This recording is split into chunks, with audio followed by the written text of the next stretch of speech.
Hare Krishna Guru Maharaj, please accept my humble obeisances of glory to Srila Prabhupada. सभी भक्तों को मेरा सादर दंड प्रणाम है।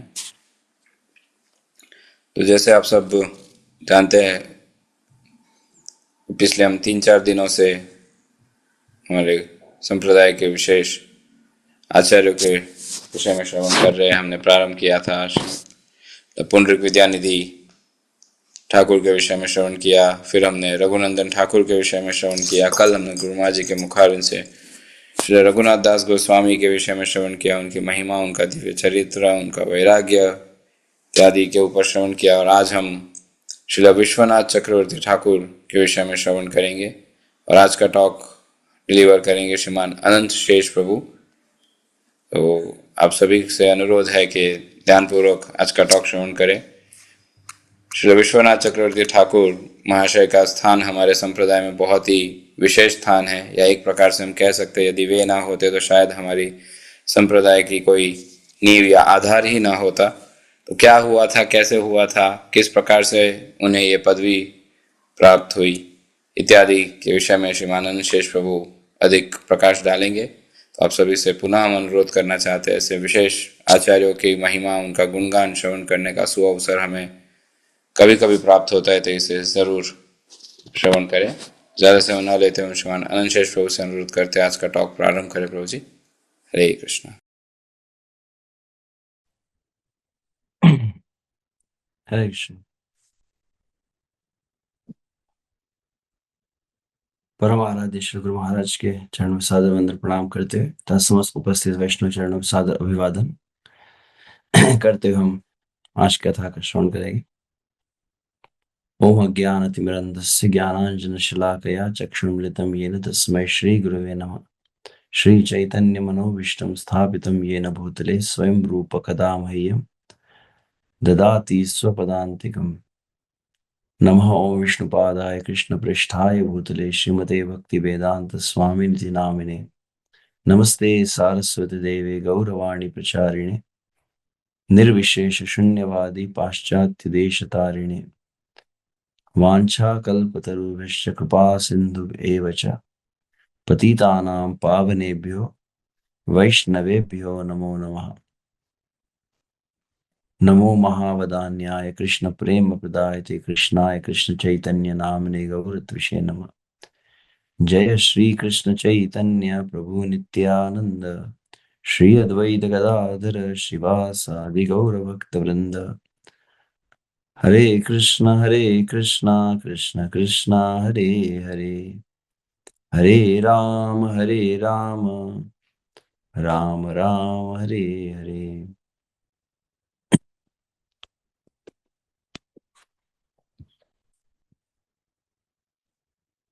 तो गत कुछ दिनों से हम भगवान श्री कृष्ण चैतन्य महाप्रभु के इस परंपरा में आए हुए प्रमुख आचार्यों की कथा का श्रवण कर रहे हैं। तो जिस तरह से श्रीमद् भागवत में भी यह कथन आता है, कल भी हम गुरु महाराज के मुख से श्रवण कर रहे थे, तो इस बात पर काफी विचार कर रहा था कि विषयों से पुनः पुनः भिन्न भिन्न आचार्यों के आविर्भाव आते हैं, तिरोभाव आते हैं,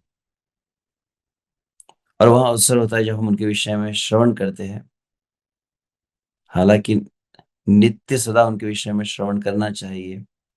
श्रीमद् भागवत के शब्दों में कहा जाए तो भगवान श्री कृष्ण के गुणों को, भगवान श्री कृष्ण की लीलाओं को श्रवण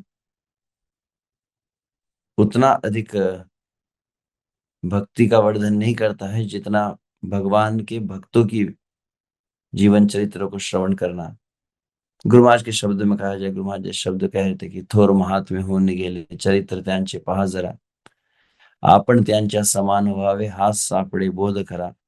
वास्तविक बोध जो है उनके विषय में श्रवण करने से, जैसे एक बात जो मैं विचार कर रहा था कि निश्चित रूप से हम जब उन भक्तों के विषय में सुनते हैं और फिर एक मन में विचार आता है कि इनसे हमको क्या सीखने मिलता है, श्री रघुनाथ दास गोस्वामी जीवन से क्या सीखने मिला, श्री रघुनंदन ठाकुर के जीवन से क्या सीखने मिला, श्री पुंडरीक विद्यानिधि के जीवन से क्या सीखने मिला। श्रवण के समय इस प्रकार की भावना होना कि हम अपने आध्यात्मिक जीवन की उन्नति के लिए उनसे क्या शिक्षा को प्राप्त करते हैं। श्रील माधवाचार्य के शब्दों में कहा जाए तो साधक की जो प्राथमिक अवस्था होती है उसमें विशेष रूप से, जैसे अगर हम श्री रूप गोस्वामी शब्दों में कहें तो वैधि साधना, तो उसके अंतर्गत इस प्रकार की भावना श्रवण में होनी चाहिए और रहती है कि क्या हमें सीखने मिल रहा है। परंतु इसे अगर एक दृष्टि से कहा जाए तो हमने इसके पूर्व भी एक शब्द का प्रयोग किया था एक कथा में कि जब अनर्थों से युक्त जो जीव होता है, अनर्थ से मुक्त होता है, उसका लक्षण क्या है। तो अनर्थ से युक्त होता है, उसका एक लक्षण होता है, उसको कहते हैं भोग्य दर्शन। भोग्य दर्शन मतलब मुझे क्या प्राप्त हो रहा है, इससे मुझे क्या मिल रहा है। यह जो भावना है, भले ही आध्यात्मिक वांछा ही है, संसारी इच्छा तो नहीं है, परंतु फिर भी निज लाभ की कामना उसमें अधिक है, तो इसको भोग्य दर्शन कहा गया। यह कथा सुनते समय भी भागवतम सुन रहे तो भागवतम सुन आज क्या शिक्षा मिली इसमें से, आज इसमें से क्या हमको लेसन सीखने मिल रहे, इस आचार्य विषय में सुना तो क्या सीखने मिला। तो इस प्रकार की भावना को एक तरह से कह सकते, भोग्य दर्शन को ही अगर हम कहें तो भोग्य श्रवण। परंतु जब भक्त अनर्थ मुक्त होने लगता है, क्रमशः वह भगवान और भगवान के भक्तों के प्रति सेवा की भावना उसमें जागृत होती है, उन्हें प्रसन्न करने की भावना जागृत जब होती है, तब क्या हो जाता है, बोले सेव्य दर्शन। दो शब्द है, भोग्य दर्शन, सेव्य दर्शन। अनर्थ युक्त अवस्था में होता है भोग्य दर्शन, हमें क्या मिल रहा है। परंतु सेव्य श्रवण या सेव्य दर्शन कह सकते हैं जब सुनते समय उनके विषय में सुनते सुनते सुनते सुनते क्रमशः, जिस तरह से श्री रूप गोस्वामी कहते हैं कि वैदिक भक्ति के उपरांत क्या आता है, तो बोले रागानुगा भक्ति आती है। और रागानुगा भक्ति की परिभाषा में इस बात को वो बतलाते हैं। श्री रूप गोस्वामी के शब्दों में यदि कहा जाए तो वे इस बात को कहे है, शिव भक्ति सामत सिंधु के अंतर्गत ही यह विषय आता है जहां पर वे इस बात को कहे, रागमयी भक्तिरहय रागात्मिका नाम, ताहा सुनी लुब्ध होय कौन भाग्यवान। तो भगवान के प्रति विशेष प्रगाढ़, दो शब्द आते हैं, प्रगाढ़ तृष्णा और दूसरा शब्द आता है आविष्टता। दो शब्द रूप गोस्वामी बतलाए हैं जो भगवान श्री चैतन्य महाप्रभु चैतन्य चेतावनी को रूप सनातन शिक्षा में उद्धृत किए हैं। तो प्रथम है कि ब्रजवासी गण भगवान के नित्य परिकर गण है, इनमें एक विशेष गुण होता है। कौन सा, तो बोले कि प्रगाढ़ तृष्णा कहा गया। श्री कृष्ण के प्रति बहुत अधिक आत्मीयता होती है, श्री कृष्ण के प्रति अत्यंत प्रगाढ़ आसक्ति होती है। श्री कृष्ण से क्षण मात्र के लिए उन्हें अगर अलग कर दिया जाए तो लगभग उनके देह को वो त्याग देंगे, ऐसी उनमें आसक्ति होती है। और दूसरा क्या, आविष्टता, जिसको अनुवाद किया गया है श्रील प्रभुपाद की तरह एब्जॉर्प्शन। श्री कृष्ण का सहज स्वाभाविक अखंडित चिंतन चलते रहता है, जिसको कहा जाए तो स्मर्तव्य सततम विष्णु हो। तो ये दो बातें होती है उनमें, और ऐसे भावना से जो पूरी तरह युक्त होते उनको कहा गया है, रूप गोस्वामी का है रागात्मिका भक्त। और ऐसे रागात्मिका भक्तों के विषय में जब सुना जाता है, रागमयी भक्ति रहय रागात्मिका नाम, ताहा सुनी, शब्द क्या है, ताहा सुनी लुब्ध है कौन भाग्यवान। तो ये भिन्न श्रवण है। कि मन में विचार आ रहा था, प्रत्येक वर्ष आचार्यों का आविर्भाव होता है, फिर प्रत्येक वर्ष आचार्य के विषय में सुन रहे, फिर भी वही सुन रहे, और भावना तो इसमें से क्या सीखने मिल रहा है, उसमें क्या सीखना तो है, परंतु क्रमशः जब उन आचार्य के जीवन चरित्र को सुनने लगते हैं, उनसे प्राप्त नहीं करना है, उनके प्रति आकर्षण, लोभ आने लगता है। कैसे उन भक्तों ने भजन किया, कैसे उन्होंने, तो कब उनकी सन्निधि प्राप्त होंगी, कब उनका दर्शन प्राप्त होगा, उनके प्रति लोभ। जिस प्रकार से रूप गोस्वामी भक्ति साहब सिंह ने इसको उल्लेखित किए हैं कि वृंदावन के भक्त है, श्री कृष्ण के सखागण हैं, गोपी जन हैं, यशोदा मैया हैं। कार्तिक मास में निरंतर हम जब दामोदर अष्टकम का गान करते हैं, भगवान की दामोदर लीला का श्रवण करते हैं, और उसमें माता यशोदा के वात्सल्य भाव को पुनः पुनः सुनते हैं, कैसा माता यशोदा का वात्सल्य भाव था। तो क्रमशः जब चित्त का शुद्धि हो जाती है, तो मन में लोभ आता है, ऐसी यशोदा मैया के प्रति आकर्षण आने लगता है। श्री कृष्ण का आकर्षण, श्री कृष्ण का प्रेम, श्री कृष्ण की आसक्ति बहुत बाद में आती है, पहले श्री कृष्ण के परिकरों के प्रति आसक्ति होती है, और उनके संगति का लोभ होने लगता है, उनकी सेवा कैसे करने का अवसर प्राप्त हो, यह मन में भावना आने लगती है। तब वास्तविक किसी के उसे क्या कहा गया है? उसे रागानुग कहा गया है। तो इन आचार्य के विषय में सुनकर विशेष रूप से उनसे क्या प्राप्त हो रहा है वह तो है ही, परंतु उनकी संगति मिले, उनका सेवा का अवसर प्राप्त हो, ऐसी मन में भावना आने लगती है। तब वास्तविक इस तरह से रूप गोस्वामी कहे हैं, उपदेशामृत की शब्द यदि कहा जाए तो, तन्नाम रूप चरितादि सुकीर्तनानु स्मृत्यो क्रमेण रसना मनसि नियोज्य तिष्ठन् व्रजे तद जन तज तद जन अनुगामी, जिसमें कहा गया विशेष रूप से, क्षमा चाहते एक शब्द छूट रहा है कुछ तो भी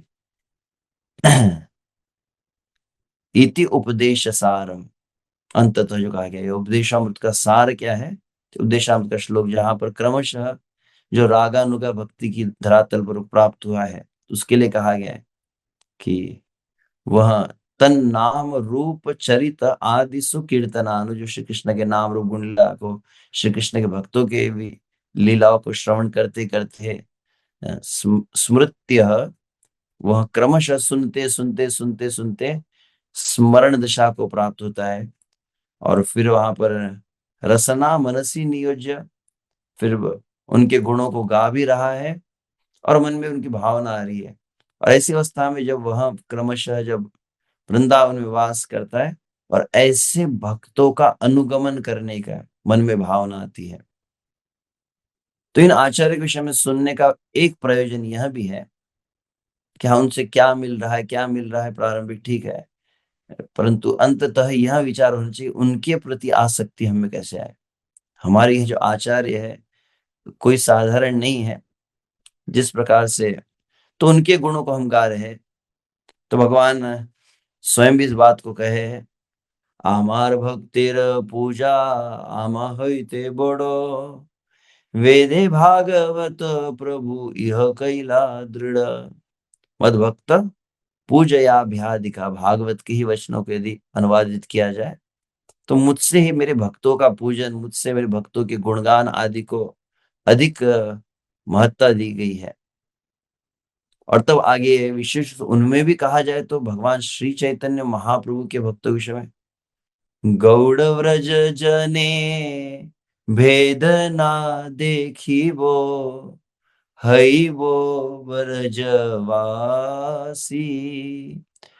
धामेर स्वरूप स्फुरिबे नयने हईबो राधार दासी। गौड़ व्रज जने, तो जो गौरांग महाप्रभु के जो परिकर आदि है, उनमें भेद नहीं देखना चाहिए कि श्री कृष्ण के भक्त तो अलग होते हैं और यह चैतन्य महाप्रभु के भक्त कोई अलग है, भेद नहीं। यदि केवल यही अगर आप करें, क्या करना है? भेद न हो। ये तो श्री कृष्ण की लीलाओं के परिकर ही चैतन्य महाप्रभु लीला में, ये तत्व से जो जान लेता है, परिणाम क्या है? हई वो ब्रजवासी, वह वास्तविक ब्रज में वास को प्राप्त करता है। और फिर क्या होगा? धामेर स्वरूपे स्फुरिबे नयने। और वास्तविक भगवान के धाम का प्रवेश का अधिकार, धामेर स्वरूप हुआ, और धाम प्रकाशित होने लगता है। धाम की दिव्यता जो है, जिस तरह से ब्रह्मा जी का चिंतामणि प्रकर सद्म सुकल्प वृक्ष कहा जाता है, या फिर वृंदावन रम्य स्थान दिव्य चिंतामणि धाम रतन मंदिर मनोहर। यह जो धाम की दिव्यता है, यह स्फुरी वे नयने। कितने सालों से वृंदावन की परिक्रमा हो रही है, कितने सालों से गिरिराज जी की परिक्रमा हो रही है, ब्रजमंडल हो रहा है, दिव्यता की अनुभूति हुई है क्या? कैसे हो? क्या परिक्रमा करने से निरंतर निश्चित रूप से है, परंतु ऐसे भक्तों का जब आश्रय लिया जाए, और आश्रय मुख्यतः पहले उनके विषय में श्रवण करते करते करते करते, एक बार नहीं, ऐसा नहीं, अभी जो होता है आविर्भाव तिरुभाव के दिन उनके विषय में सुनना चाहिए। तो इसे क्या कहते हैं? इसे कहा जा सकता है something is better than nothing, या कहा जा सकता है ड्यूटी श्रवण है। एक ड्यूटी है, उस दिन आचार्य का दिन है तो सुन लिया उनके विषय में, परंतु पुनः सुना जाए और सुना जाए और सुना जाए, और सुनते सुनते सुनते क्रमशः उनके प्रति जब आसक्ति होने लगे, ऐसे आचार्य के प्रति, तब क्या होगा? स्फुरी बे नयने। समस्त धाम, जब आप उस समय जब धाम में प्रवेश करेंगे, धाम की एक भिन्न ही दृष्टि आपको प्राप्त होगी। और अंततः है ही वो राधा रदासी, और वह श्रीमती राधा रानी के चरणों का आश्रय प्राप्त करता है। तो इसीलिए ऐसे भक्तों के विषय में सुनना और ऐसे भक्तों के गुणों को गाना। जब भगवान श्री चैतन्य महाप्रभु कुलीन ग्राम में समस्त भक्तों के अपराध का मार्जन कर रहे थे, गोपाल था, देवानंद पंडित थे, जो जो अपराध भक्तों के अपराध, वैष्णव अपराध, उन समस्त वैष्णव अपराध को जब क्षमा करने लगे, एक ब्राह्मण वहां पर पहुंचा है। और ब्राह्मण ने प्रश्न पूछा कि हे महाप्रभु, आप तो पतित पावन हैं, कृपया मेरे प्रश्न का निरासन कीजिए। और क्या प्रश्न था? कि हम तो, अगर भक्तों के चरण अपराध हुए तो क्या करना चाहिए? भक्तों से क्षमा याचना करनी चाहिए, भक्तों की सेवा करनी चाहिए। सेवा करके, क्षमा मांग के भक्तों के अपराधों का निरसन हो सकता है। परंतु यदि अनजाने में हमने कई भक्तों के चरण अपराध कर दिए, हम तो उतना विचार भी नहीं करते हैं। हरिदास ठाकुर को जब श्री चैतन्य महाप्रभु पूछे कि अपराध के विषय में वर्णन कीजिए हरिनाम चिंतामणि में, तो हरिदास ठाकुर कहने लगे, हे महाप्रभु, आप कह रहे इसलिए मैं कहना प्रारंभ करता हूँ, परंतु आपको बता दूं, अपराध शब्दों को कहने से मेरे को भय लगता है, मुझे, मैं भयभीत हो जाता हूँ। और हम जैसे जीवों की अधम दशा तो यह है कि अपराध तो हमको तो लगता है एक बाएं हाथ का खेल है। क्या होता है प्रभु, अपराध चलता है। पर तो जो हम तो वहां पर ब्राह्मण पूछ रहा है कि अनजाने में, हम न जानते हो किसी भक्त का मन दुख गया हो, हमारे किसी व्यवहार से, किस शब्द से, तो अनजाने में कुछ निंदाएं हुई हो, कहीं दोष दर्शन हुआ, दोष चिंतन हुआ, दोष श्रवण हुआ, दोष कीर्तन हुआ, निंदा आदि हो गई, तो ऐसे तो कई हुए हैं जिसका हमारे पास कोई ट्रैक रिकॉर्ड भी हमने नहीं रखा है। ऐसे अपराधों के विषय में क्या किया जाए? तब भगवान श्री चैतन्य महाप्रभु अत्यंत प्रसन्न हुए, और दो वहां पर उपाय बतलाए हैं कि ऐसा यदि हो जाता है, और देखा जाए तो हमारा निरंतर नाम न चलने का मूल कारण यही है। कौन सा कारण है? कि कहीं ना कहीं हम नहीं जान रहे, परंतु कहीं ना कोई, किसी वैष्णव का चित्त को हमने दुख पहुंचाया है, किसी भक्त को हमने अपने व्यवहार से, अपने शब्दों से कहीं ना कहीं, इसीलिए जो कीर्तनीय सदा हरि होना चाहिए, वो बाधित कब होता है? निरंतर क्यों नहीं नाम चल रहा है? कि मूल कारण वही है। तो उपाय क्या है? तब उपाय वहां पर बताए हैं। पहला उपाय है कि निरंतर, जैसे श्वास चल रही है वैसे निरंतर श्री कृष्ण के नाम का कीर्तन करो। तब ब्राह्मण के मन में जिज्ञासा है कि महाप्रभु परंतु अपराध हुआ है तो नाम होगा नहीं। तब फिर दूसरी दवा देते हैं, वो दवा लेने के बाद नाम निरंतर होगा। तो कौन सी दूसरी दवा है? तो वहां वे कहे कि अगर भक्तों के निंदा हुई है आपके मुख से, कुछ आपने किसी भक्त के विषय में कुछ कह दिया है, तो वो किसके समान है? वह विष पान करने के समान है। तब महाप्रभु कहे, जिस जिह्वा से तुम विष पान कर रहे हो, उसी जिह्वा से अमृत का पान करो। तो अर्थ क्या हुआ इसका? तब महाप्रभु कहे, जिस जिह्वा से हमने कभी किसी भक्त के विषय में भी कह दिया हो, उस जिह्वा से निरंतर भक्तों के गुणों को गान करो। और तब कहा जाता है, वैष्णवेर गुण गान कोरिले जीवेर त्राण शुनियाची साधु गुरु मुखे। ऐसे भक्तों के गुणों के यदि जब गान किया जाता है, तो वास्तविक जीव को तुरंत वह भगवान से, भगवान के नाम, भगवान की कथा की रुचि से जोड़ने लगता है। इसीलिए साधु गुरु के मुखों से इन भक्तों के गुणों को सुनना चाहिए। और विश्व से चैतन्य महाप्रभु के भक्तों के विषय में कहा जाए तो पुनः गौरांगेर संगी गणे नित्य सिद्ध कोरिमाने। इन गौरांग महाप्रभु के भक्तों के विषय में सुनना बहुत अधिक आवश्यक है। विशेष रूप से यदि हम अपने आप को गौड़ीय वैष्णव मान रहे हैं और हम अपने आचार्यों की जीवन को गहनता नहीं, तो क्षमा चाहता हूँ, मैं तो आचार्य के विषय में कहना था, परंतु उसे भी कहेंगे। देखते कुछ कुछ शब्द ही कह पाते हैं, तो अच्छा तो होना चाहिए कि एक एक आचार्य के लिए कम से कम 7-7 दिन की कथा होनी चाहिए। विश्वनाथ ठाकुर, तब तो कुछ उस आचार्य के कुछ गुणों को, कुछ शिक्षाओं को, कुछ भाव को, उनकी जीवनी के प्रति आकर्षण, लोभ आदि आएगा। और वह नहीं है और आपने सब कुछ कर दिया, तो क्या कहते हैं चैतन्य चंद्रामृत, आचार्य धर्मम परिचर्य विष्णु विचर्य तीर्थानि विचार्य वेदान विनान गौर प्रिय पाद सेवा वेदादि दुष्प्राप्य पदम विदन्ति। क्या किया? आचार्य धर्मम, वर्णाश्रम धर्म का बहुत अच्छी निष्ठा पूर्वक पालन आप कर रहे हैं, ब्रह्मचर्य, गृहस्थ, वानप्रस्थ, संन्यास आदि का। परिचर्य विष्णु, षोडशोपचार विधि के द्वारा भगवान की विग्रह की अर्चना कर रहे हैं। विचर्य तीर्थानी, परिक्रमाएं की जा रही, परिक्रमा चल रही है, तीर्थ यात्रा चल रही है, 4 धाम जा रहा है, कोई रामेश्वर जा रहा है, कोई यहाँ जा रहा है, कोई द्वारका जा रहा है, कोई मेलकोटे जा रहा है। विचार्य वेदांत, और समस्त वेदों का बहुत अधिक पाठ हो रहा है, भक्ति शास्त्री, भक्ति वैभव सब सब अच्छा हो रहा है, परंतु क्या नहीं है? विनान गौर प्रिय पाद सेवा।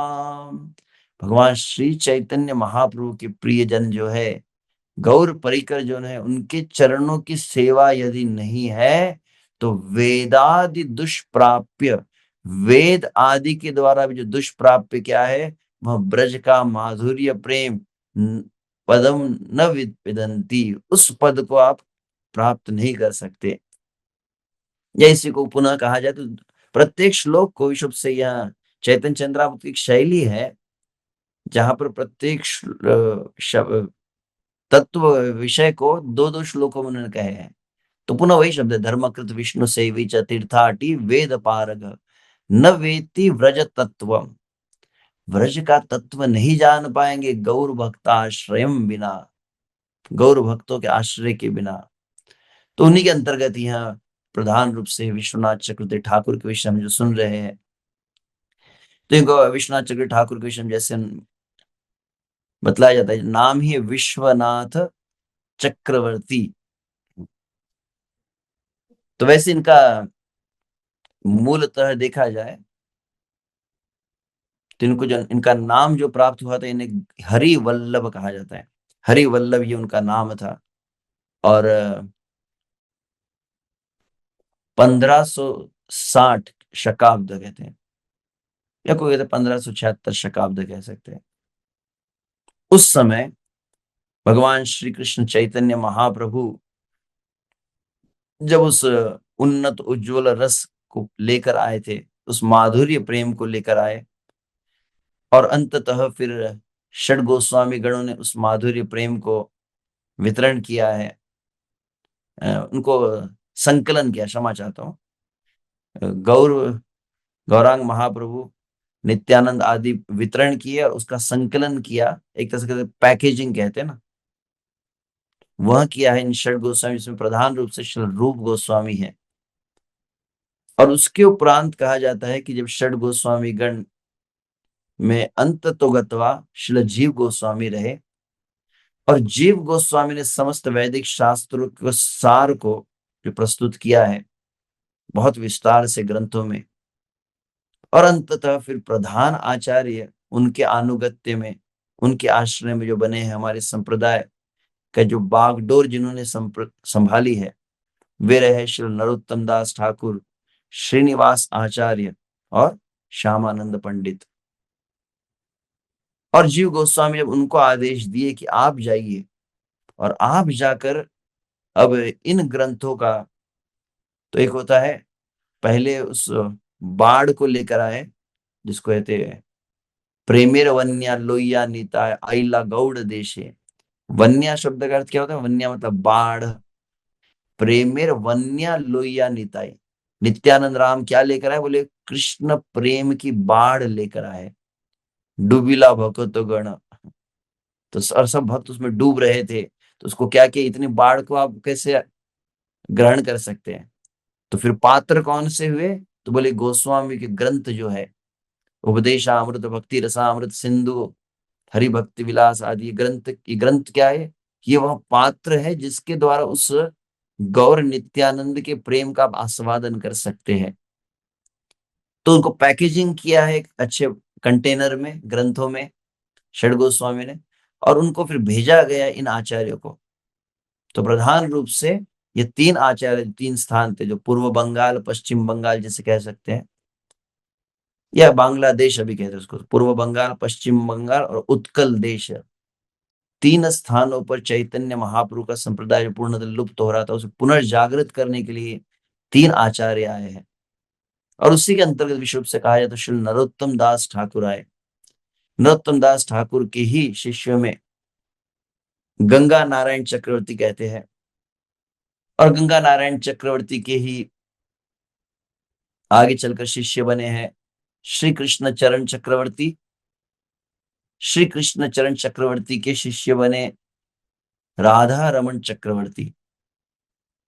तो नरोत्तम दास ठाकुर आए हैं, जिनको महाप्रभु नरोत्तम कहे थे। हम कुछ दिनों पूर्व सुन रहे थे महाराज जी के मुख से, चैतन्य महाप्रभु के नाम का उच्चारण उनके अवतरण के पूर्व किया, उस पद्मावती नदी में प्रेम को, तो प्रेम से जो भरे हुए नरोत्तम दास ठाकुर है, तो वे नरोत्तम दास ठाकुर ने के शिष्य बने गंगा नारायण चक्रवर्ती।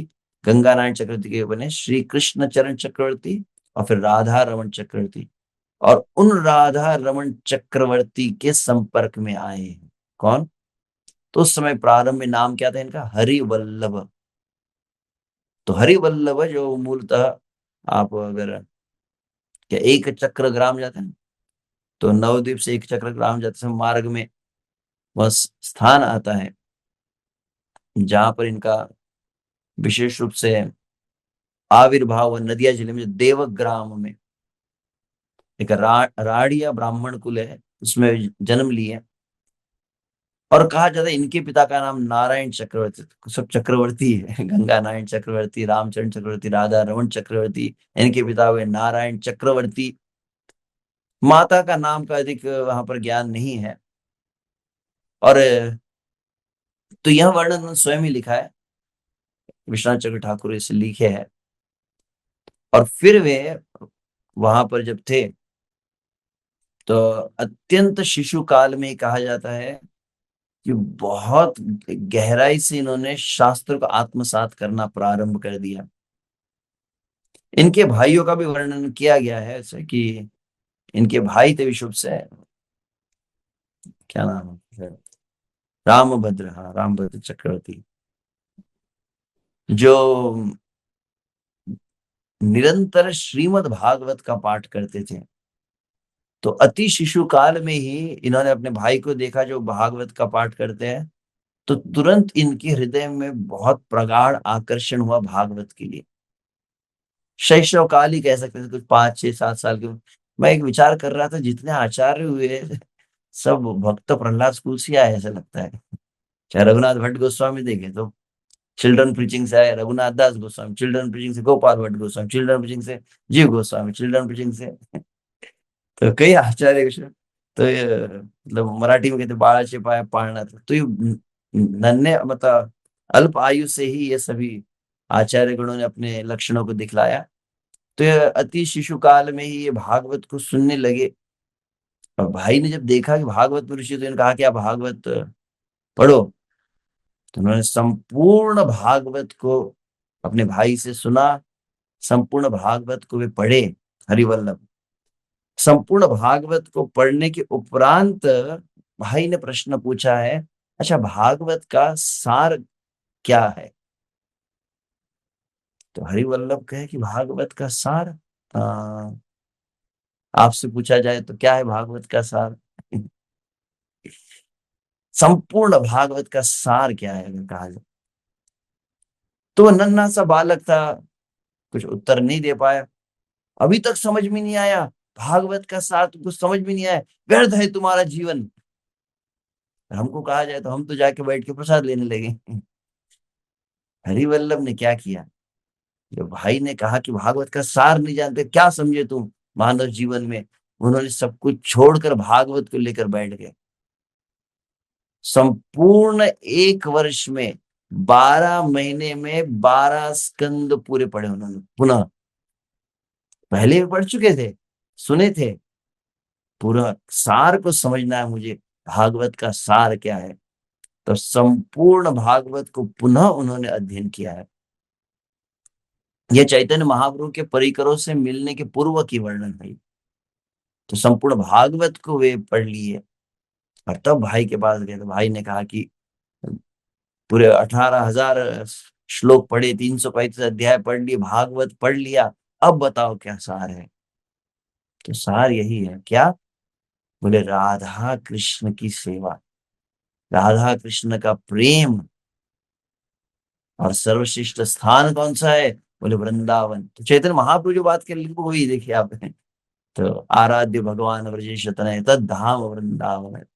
तो श्रीमद् भागवत प्रमाण अमलम, भागवत का मूल बात यही है कि ऐसे राधा कृष्ण का प्रेम हो और विशेष रूप से वृंदावन का वास। यह सुना तो भाई प्रसन्न हो गया, वाह वाह तुम समझ गए, तुम अभी अधिकारी हो। और आगे चलकर फिर कहा जाता है किस तरह से अत्यंत शिव नन्हे ही थे, फिर पुनः 7 वर्ष की आयु भी थी उनकी, जब कहा जाता है कि वो बड़े दिग्विजय पंडित थे, शास्त्रार्थ करने वाले, भिन्न भिन्न प्रांतों में भ्रमण करते करते जब इनके ग्राम में पहुंचे हैं, और तब इन्होंने प्रश्न पूछा, जिज्ञासा कौन है शास्त्रार्थ करने वाला। तो नन्हा सा 7 साल का बच्चा सामने आ गया। हम बोले ये छोटा तो बच्चा, ये क्या करेगा? और तब वहां पर उनको भी परास्त कर दिए। तो अत्यंत लज्जित हुए, ऐसे विशेष कथा है वो। तो इस तरह से उनकी बहुत अधिक विद्वत्ता थी, संस्कृत का व्याकरण आदि का ज्ञान उनका। और फिर चैतन्य महाप्रभु के भक्तों के विषय में जब वो सुनने लगे, और फिर चैतन्य महाप्रभु के परिकरों के विषय में जो पढ़ने लगे हैं, नरोत्तम दास ठाकुर आदि आचार्य द्वारा प्रदत्त प्रार्थना और प्रेम भक्ति चंद्रिका आदि, इनको जब वो पढ़े हैं, तब चैतन्य महाप्रभु के भक्तों के प्रति प्रबल उनका अनुराग जागृत हुआ। घर में देखा जाए तो माँ थी, बहन थी, पिता नहीं रहे। तो माँ चिंतित और भयभीत हो गई कि इसमें तो वैराग्य बढ़ता ही जा रहा है, क्या किया जाए? तो ये तो मतलब यही परंपरा हमेशा चली आई है। माँ बाप देखिए कि बच्चों में ज्यादा अगर भक्ति बढ़ रही है तो क्या करते हैं, उसकी शादी करवा दो। तो तुरंत उसी समय फिर माँ ने वैसा ही कार्य करवाया। माँ ने वहां पर तुरंत विवाह करवा दिया, परंतु इनका मन तो था ही नहीं उसमें कुछ। तो ये निकल पड़े। कहाँ निकल पड़े हैं? तो बंगाल से सीधा वृंदावन की ओर निकल पड़े हैं। श्री वृंदावन धाम में पहुंचे हैं। वृंदावन धाम में पहुंचकर फिर वह विशेष रूप से राधा कुंड के तट पर किनका दर्शन उन्हें हुआ है? उस समय से गोस्वामी गण नहीं रहे। अंततोगत्वा रघुनाथ दास गोस्वामी थे। रघुनाथ दास गोस्वामी के शिष्य कौन हुए? श्रील कृष्णदास कविराज गोस्वामी, जिन्होंने चैतन्य चरितामृत की रचना की है। तो वे कृष्णदास कविराज गोस्वामी, कई वर्णन है कि उन्हें उनका दर्शन हुआ था एक बार। जब एक बार दर्शन हुआ, परंतु तुरंत उन्हें फिर संदेशा प्राप्त हुआ। किनका? उनके राधा रमन चक्रवर्ती, उनके जो गुरु थे, गुरु महाराज जो बंगाल में थे, कहते मुझे तुम्हारी सहायता चाहिए सेवा में, वृंदावन जाके बैठे हो, प्लीज कम बैक। संदेशा मतलब गुरु का संदेशा मिला, तुरंत वहां से उस स्थान का परित्याग करके वे पहुंचे हैं, आए और अपने गुरु राधाराम चक्रवर्ती की जब सेवा करने लगे। अब ये समाचार पता चल गया माँ को भी, तो माँ ने संदेशा कंप्लेंट भिजवा दी, शिकायत कि इसने विवाह किया, अरे अपनी पत्नी से मिला भी नहीं, इसने सुहाग रात भी नहीं बनाई, ये तो उसी समय निकल गया था, कृपया इसको घर में भेजिए, इसकी नई नवेली दुल्हन वैसी बैठी है, तो भेजिए इसको वापस घर पे। तो गुरु महाराज को लेटर भेजा गया। गुरु महाराज कहे कि घर से कंप्लेंट आई है, तुम तो गृहस्थ थे, तो सब छोड़कर चले कैसे गए, काइंडली गो बैक। तो कहा, तो गुरु महाराज का आदेश है, गुरु मुख पद्म वाक्य, चले तो गए। और फिर सुहाग रात के लिए पत्नी के साथ एकांत में जब पहुंचे हैं, तो क्या किए, जैसे वहां पहुंचे, वो पत्नी बहुत आशा लगे बैठे, कुछ प्रेम में आदान प्रदान होगा, परंतु वहां पर हरिवल्लभ बैठ गए और क्या किए, वहां पर बैठकर उन्होंने श्रीमद् भागवत को गाना प्रारंभ कर दिया। और पूरी रात बीत गई, क्या हुआ, पूरी रात श्रीमद् भागवत की कथा हुई। और सुबह हुई तो सुबह में पत्नी के साथ जब भी बैठते तो भागवत की चर्चा करते, सुबह होती भागवत चर्चा, शाम को होती भागवत चर्चा। माता जी ने देखा तो बोले माता जी रहने दो, फिर उनकी माँ ने कहा ऐसी घर गृहस्थी से तो ना आना ही भला है। तो उन्होंने भागवत के विषय से, क्योंकि उनके भाई ने क्या कहा था, भागवत का सार क्या है, तो इसीलिए उन्होंने क्या किया, फिर भागवत के ऊपर विशेष उनकी टीका की रचना हुई है, गीता और भागवत पर। तो चूंकि सार अर्थ क्या है पूछा ना, भाई क्या पूछा था, सार अर्थ बताओ, इसलिए भागवत पर सबसे प्रधान जो श्रील विश्वनाथ चक्रवर्ती ठाकुर की टीका बनी है, उसका नाम हुआ सारार्थ दर्शिनी। और भगवत गीता के ऊपर जो टीका बनी वो बन गई सारार्थ वर्षिणी। तो सारार्थ शब्द कहाँ से आया, तो मैं सुन रहा था वो, तो भाई ने कहा था सार अर्थ क्या है, तो सारार्थ निकाला है उन्होंने। और जितने भी विश्व से कहा जाए, जैसे पद्माली पूज्य प्रारंभ में कहते हैं, हमारे संप्रदाय में बहुत बड़ा उनका योगदान रहा है। कुछ भक्तों का कथन है, हालांकि इसको एकदम डायरेक्टली तो नहीं कहा जा सकता, परंतु कुछ भक्तों का कथन इस तरह से मैंने सुना है कि इन्हें ही श्रील रूप गोस्वामी का अवतार भी कहा जाता है। इसलिए जो शब्द है गौड़ीय वैष्णव संप्रदाय के रसाचार्य कहा गया है। अगर ये ना होते तो शायद हमारे जितने भी इस्कॉन के मंदिर तो दूर की बात है, वास्तविक राधा कृष्ण की आराधना ही नहीं होती। क्योंकि इनके पूर्व यदि आप देखा जाए, गोस्वामी गणों ने भी गोविंद जी को लेकर आए, मदन मोहन जी को प्रकट किया, राधा रमन जी को प्रकट किया, राधा रानी का विग्रह कहीं नहीं था, आप जानते होंगे। इतना ही नहीं है, और दक्षिण भारत में तो राधा रानी का नाम भी कहीं नहीं है। अगर आप देखेंगे दक्षिण भारत में देखा जाए, लक्ष्मी नारायण की आराधना प्रधान है, ना राधा रानी का विग्रह आपको कहीं दिखाई देगा, ना राधा रानी का स्वरूप आदि भी, चित्र आदि भी नहीं। और हमारे संप्रदाय में बहुत प्रकट रूप से राधा रानी को बहुत छुपा कर रखा गया है। ये आचार्य हुए हैं जिन्होंने राधा रानी को प्रकट किया, और राधा गोविंद की सेवा, राधा मदन मोहन की सेवा क्या होनी चाहिए, ये सिद्धांत को जो प्रस्थापित किए हैं वे ये आचार्य हैं। और जहां पर वो राधा कुंड और श्याम कुंड के बीच में आप देखते हैं स्थान है, विश्वनाथ चक्रवर्ती ठाकुर की भजन कुटीर। वहां पर एक तीनों है ना, रघुनाथ दास गोस्वामी, फिर आप जाएंगे थोड़ा अंदर तो कृष्णदास कविराज गोस्वामी के बगल में, तो कृष्णदास कविराज गोस्वामी के ही शिष्य, में नाम स्मरण नहीं हो रहा है मुझे, क्या नाम है? और उनके अनुगत्य में फिर ये रहे हैं विश्वनाथ चक्रवर्ती ठाकुर।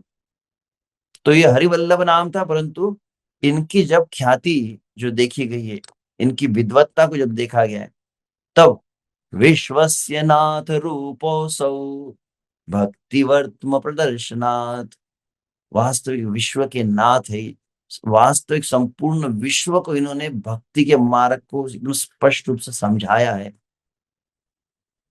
अगर इस्कॉन क्यों है? बोले शिला प्रभुपाद जी क्या किए, 70 वर्ष की आयु में कहाँ गए? बोले अमेरिका गए। क्यों गए? तो हम सुनते हैं भगवत गीता पढ़ी, भगवत गीता दूसरे अध्याय का फिर श्लोक पढ़ा, व्यवसाय आत्मिका बुद्धि, और उस श्लोक में क्या पढ़ा? तो बोले विश्वनाथ चक्रवर्ती ठाकुर की टीका को पढ़ा, और वो वाक्य पढ़ लिया। क्या कहा? यस्य प्रसादात भगवत प्रसादो यस्या प्रसादात न गति कुतोपि, कि यदि गुरु के, आध्यात्मिक गुरु के वचनों को जब शिष्य क्या करता है, अपने जीवन का प्राणाधार के रूप में स्वीकार करता है, accepting the words of guru as one's life and soul is the key to success in the spiritual life. आध्यात्मिक जीवन में सिद्धि का प्रमुख सूत्र क्या है? बोले गुरु के शब्दों को जीवन का सर्वस्व मानकर स्वीकार कर लिया जाए। ये शब्द किसका था? बोले विश्वनाथ चक्रवर्ती ठाकुर का। इसी को पढ़कर ही तो इस्कॉन की स्थापना की है। या कहा जाए तो बहुत सारी बातें हैं। तो इनकी टीका है सबसे विलक्षण है। सनातन गोस्वामी जो टीका दी वो बृहत वैष्णव तोषणी कहा जाता है। और क्रम संदर्भ आदि जो जीव गोस्वामी की टीका है, तो यदि श्रीधर स्वामी, सनातन गोस्वामी, जीव गोस्वामी, 3 प्रधान टीकाओं के उपरांत भागवत की सबसे अलग ही कुछ टीका है। कई अलग अलग इसके दृष्टांत है। उनकी टीकाओं की शैली कैसी रहती थी, उसमें संवाद के रूप में, मतलब श्लोकों की लिंक कैसे जोड़ते थे कि ऐसा प्रश्न अगर भगवान पूछ रहे हैं तो इसका उत्तर ये होना चाहिए। इस तरह से एक भिन्न शैली उनकी रहती थी। और टीकाओं की रचना कैसे करते थे, भावाविष्ट हो जाते थे, भगवान की उन लीलाओं का दर्शन आदि करते थे, और ऐसा वह रचना करते थे, ऐसे लिखने लेखन में डूब जाते थे कि देह का भान भी नहीं रहता था। सुबह हो रही है कि शाम हो रही है, दिन है कि रात है, शीत है कि ग्रीष्म है कि वर्षा है, इसका भान ही नहीं है। राधा कुंड, श्याम कुंड के तट के मध्य में जो तट है, उस तट पर वे बैठकर रचना करते थे। और वर्णन किया जाता है, जो भागवत की टीका लिख रहे हैं, ये भागवत की टीका जब उनकी पढ़ी जाती है, ये मन में विचार अगर लाया जाए, कैसे वो लिखते थे? बोले पूरी तरह से आविष्ट हो गए उन लीलाओं में, और इतने कि उनको कोई सुध नहीं है क्या हो रहा है बाहर। और जब लिखने लगते थे, ये विलक्षण दृश्य संपूर्ण जगत ने देखा। क्या हुआ? बोले अत्यंत चारों तरफ काले काले बादल छाते जाते थे, अंधकार भी कभी कभी हो जाता था, अंधकार में लेखन रुका नहीं, और फिर भयंकर वर्षा होती थी, चारों तरफ भयंकर वर्षा। और ये चमत्कार क्या है? चारों तरफ राधा कुंड, श्याम कुंड, गोवर्धन में भयंकर वर्षा हो रही है, परंतु विश्वनाथ चक्र ठाकुर के सिर पर एक भी बूंद नहीं गिरती। उनका जो रचना है, उसको जल की बूंद स्पर्श नहीं कर रही थी। कैसा चमत्कार! हमको ऐसी कुछ बात सुन, हाँ हाँ प्रभु जी क्या बात बताई, ऐसा कुछ सुनना हम चाहते थे। तो हमको लगता है, तो जो भी हो, तो कभी कभी आचार्यों की लीला में ऐसे बातों को प्रकट करके दिखलाया जाता है। तो ऐसे ये रस, तो भक्त चक्ते वर्तित्वा चक्रवर्त्याख्या भवत। तो चक्रवर्ती जैसे संपूर्ण विश्व को एक छत्र साम्राज्य संभालते, तो गौड़ीय वैष्णव संप्रदाय को जो संभाला जिन्होंने, जब वहां पर राधा गोविंद जी की सेवा के लिए राधा रानी को स्वीकार नहीं किया जाता, कौन थे? बोले रामानंदी संप्रदाय के, रामन संप्रदाय में आते, उन्होंने ही गोविंद जी की सेवा को ले लिया था। और वो तब ये दावा करने लगे थे कि गौड़ी वैष्णव का संप्रदाय ही नहीं है, क्योंकि ये जो प्रस्थान त्रय होता है, श्रुति स्मृति आदि, इनके ऊपर इनका टिका नहीं है। गीता पर तो है, परंतु वेद आदि का जो सार है, क्या है? वेदांत, वेदांत पर टिका नहीं है। तब यह विश्वनाथ चक्रवर्ती ठाकुर ही थे जिन्होंने अपने शिष्य को आशीर्वाद दिया। और इनके शिष्य कौन हुए? बलदेव विद्याभूषण, जो अंततः वहां जयपुर गए, गोविंद जी को प्रार्थना की, और गोविंद जी ने वह लिखवाया उनके हाथों से। वेदांत सूत्रों की किताब लेकर थोड़ी बलदेव विद्याभूषण बैठे थे, बस उनको क्या कहा, बोले कि मैं कैसे लिखूंगा, मेरा I don't have any notebook, I don't have any book, original copy तो चाहिए, फिर कैसे लिखूंगा? तो गोविंद जी के पास जाओ और एक कलम और कागज जो है वो लेकर बैठ जाओ। और कोई अद्भुत चमत्कार था, कोई श्लोक देख नहीं रहे, बस लिखे जा रहे, पूरी टीका लिख दी। इसने उन्होंने कहा कि मैं तो एक निमित्त था, वास्तविक गोविंद जी ने लिखा है। इस उस टीका का नाम हो गया गोविंद भाष्य। तो विश्वनाथ चक्र ठाकुर की ही तो कृपा थी कि जिस कारण से उन्होंने ये वो लिख पाए हैं। तो ऐसे विश्वनाथ चक्र ठाकुर जिनके लिए कहा भक्त चक्रवर्ती, तो विशेष रूप से इन्होंने बहुत विस्तार से कई अ, टीकाओं को लिखा है, कई ग्रंथों की लगभग, जहां तक मुझे स्मरण है, 50 से अधिक संस्कृत ग्रंथों की जो रचना है इन्होंने की है, जिसमें प्रधान रूप से रूप गोस्वामी के द्वारा जो प्रदत्त ग्रंथ है उनको तो लिखा ही है उन्होंने। और कई प्रमुख रूप से हमारे दिवस का प्रारंभ जिस अष्टकम से होता है, गुरुवाष्टकम, गुरु तत्वाष्टकम, फिर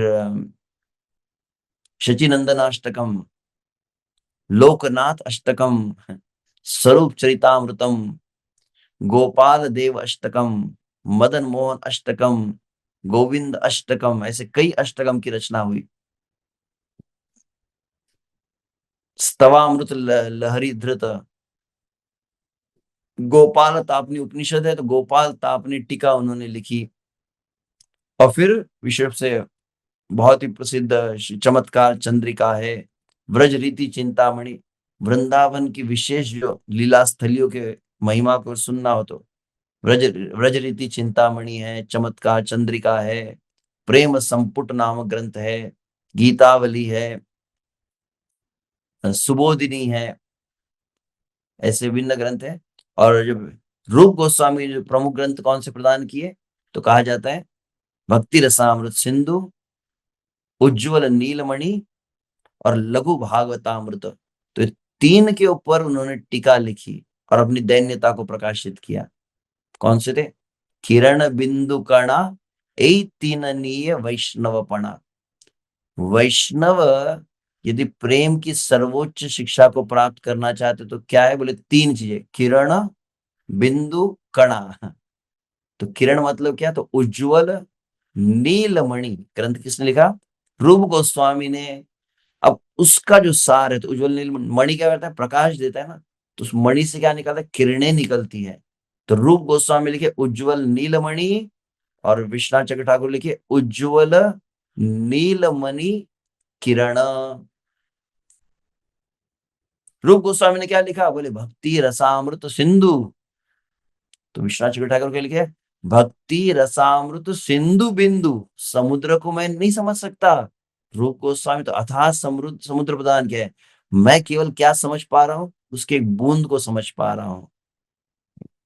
और अंततः लघु भागवतामृत है, रूप गोस्वामी प्रदान किए। और लघु भागवतामृत कण कौन प्रदान किए? विश्वनाथ चक्र ठाकुर प्रदान किए। तो इस तरह से इनकी विशेष योगदान रहा। विशेष रूप से प्रत्येक दिन भक्त जो है गायत्री का, जो ब्राह्मण दीक्षित भक्त उच्चारण ध्यान आदि करते हैं, काम गायत्री। तो काम गायत्री की प्रधान रूप से टीका किन की है? विश्वनाथ चक्र ठाकुर की तो है। और कौन उनको बताया है? स्वयं साक्षात श्रीमती राधा रानी प्रकट हुई और काम गायत्री को समझाई है। चैतन्य चेतामृत में वर्णन है, जब वो 24.5 अक्षर कविराज गोस्वामी कहे, वो क्या है? बोले श्री कृष्ण के जो देह है कैसा है? बोले चंद्र स्वरूप है। तो उस चंद्र के 24.5 चंद्र है वे। और तब वहां पर रूप गोस्वामी विश्वास खड़ा विचार, 24.5 चंद्र कैसे हुए? तो उसको चैतन्य चेतामृत में विस्तृत वर्णन है, वो प्यार में भी है बहुत सुंदर, कि भगवान के कर कमल में क्या है? बोले 10 नख है। भगवान के चरण कमलों में 10 नख है। तो ये प्रत्येक नाखून किसके माने? एक चंद्र है, दूसरा चंद्र, तीसरा चंद्र, चौथा चंद्र, पांचवा, ऐसे 10 और 10 कितने हुए? 20 चंद्र हुए ना। अब कितने बचे? तो 24.5 यदि कहा जाएगा, तो काम गायत्री में 24.5 अक्षर जो है वो श्री कृष्ण का अंग स्वरूप है। तो 24.5 चंद्र है, तो 24.5 चंद्र कैसे हुए? तो उनको उत्तर नहीं मिल पा रहा है। क्या किया उन्होंने? लगभग ऐसे ही हम आप लीला को सुनेंगे अद्वैत आचार्य के समय। अद्वैत आचार्य की कथा में आता है कि गीता का एक श्लोक का मर्म वो जान नहीं पा रहे, तो क्या किया उन्होंने अद्वैत आचार्य? अद्वैत आचार्य ग्रंथ के उस भाव को समझ नहीं पा रहे हैं, तो उन्होंने क्या किया? उन्होंने उपवास करके भजन करने लगे। मुझे समझ में क्यों नहीं आ रहा है? तो भगवान फिर स्वप्न में प्रकट होकर उन्हें बतलाते हैं, हमको तो नहीं समझ में आया, बंद कर दो किताब, जाने दो, अपने दिमाग से ऊपर जा रहा है प्रभु जी। ऐसा नहीं। तो विश्वनाथ चक्र ठाकुर यहाँ राधा कुंड के तट पर है, वो समझने का प्रयास कर रहे हैं कि कविराज गोस्वामी ऐसा क्यों कहे, उनके रचना में कोई दोष त्रुटि तो नहीं है, मेरे समझने में क्या कमी आ रही है। तो कहा है उन्होंने भी अन्न जल आदि को त्याग कर दिया है, उपवास कर रहे हैं और विलाप कर रहे हैं, हे प्रभु अर्थ को प्रकाशित कीजिए। तब साक्षात राधा रानी प्रकट हुई है राधावन के तट पर, और तब वह श्रीमती राधा रानी ने वो बतलाया है। तो उसकी व्याख्या तो उन्होंने विस्तार से की है, परंतु प्रधान रूप से चंद्र कौन से है? तो 10 नख चंद्र हुए कर के, और 10 पैरों के चरण के नख चंद्र हुए। श्री कृष्ण का मुख भी एक चंद्रमा के समान है, तो कितना हो गया? 21। श्री कृष्ण के दो यह जो गाल है ये दो गाल दो चंद्र के समान है, तो ये क्या हो गए? 22 23 हो गया, हो गया ना? 20 21 22 23। और कौन सा चंद्र है? तो नाभि चंद्र भी है 24 हो गया। लेकिन आधा चंद्र कहां पर है? या आधा चंद्र क्या है?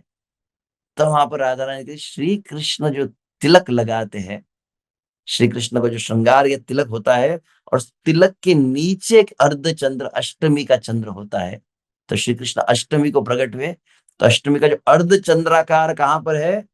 तो उसी अष्टमी तिथि को दिखलाने वाला अष्टमी को प्रकट हुआ, कृष्ण क्या करते हैं? उसको अपने आभूषण के रूप में स्वीकार करते हैं, तो वो हुआ अर्ध चंद्र।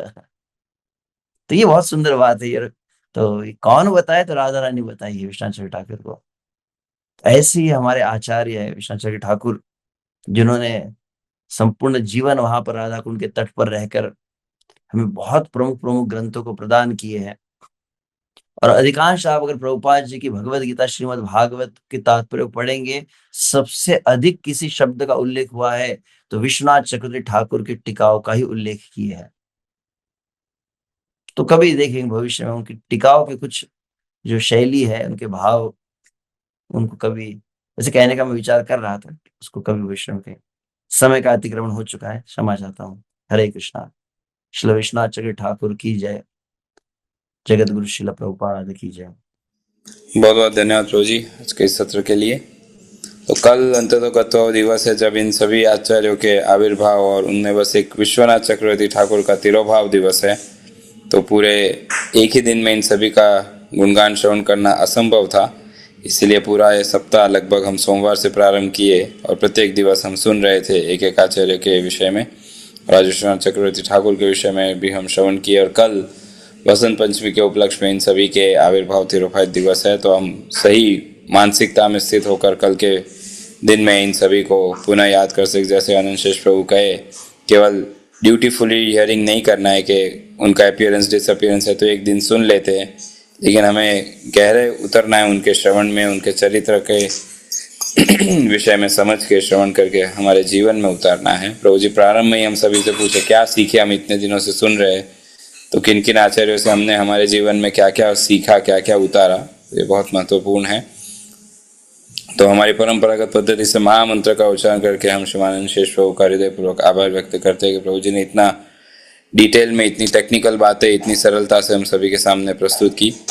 तो इसके लिए प्रभु जी आपके हृदयपूर्वक आभार व्यक्त करते हुए महामंत्र का उच्चारण करते हैं। हरे कृष्णा कृष्ण कृष्ण हरे हरे, हरे राम राम राम हरे हरे। श्री चैतन्य महाप्रभु की जय, श्री श्री गौर पार्षद की जय, श्रील विश्वनाथ चक्रवर्ती ठाकुर पाद की जय, श्रील प्रभुपाद की जय, परम पूज्य श्री लोकनाथ स्वामी गुरु महाराज की जय, श्रीमानंत शेष प्रभु की जय। वांछा कल्पतरुभ्यश्च कृपा सिंधुभ्य एव च पतितानां पावनेभ्यो वैष्णवेभ्यो नमो नमः। अनंत कोटि वैष्णववृंद की जय।